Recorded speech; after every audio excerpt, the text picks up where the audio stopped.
मुख्यमंत्री एकनाथ शिंदेंची मुंबई सह्याद्री अतिथीगृहात एसटी कर्मचारी संघटना कृती समितीची बैठक सुरू आहे। या बैठकीत काय तोडगा निघतो याकडे सगळ्यांचंच लक्ष लागलेलं आहे।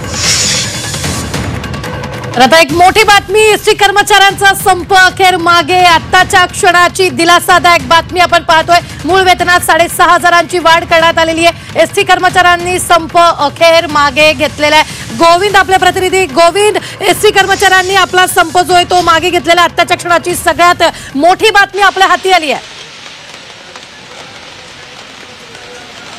नक्कीच सगळ्यात मोठी बातमी आत्ताची म्हणावी लागेल, कारण का मुख्यमंत्र्यांसोबत एसटी कर्मचारी संघटनेची जी बैठक सुरू होती त्या बैठकीमध्ये संपावर तोडगा निघालेला आहे आणि एसटी कर्मचाऱ्यांनी या ठिकाणी संप मागे घेतले असल्याची घोषणा केलेली आहे।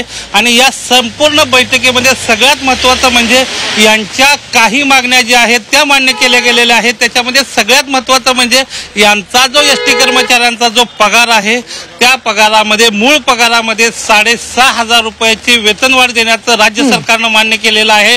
आणि अशाच आणखी काही मागण्या मान्य केल्यामुळे या ठिकाणी कर्मचाऱ्यांनी संप मागे घेतले असल्याची घोषणा केली आहे। सह्याद्री अतिथीगृहावर ही बैठक सुरू होती। घोषणा झाली आहे का याची अधिकृतरित्या गोविंद?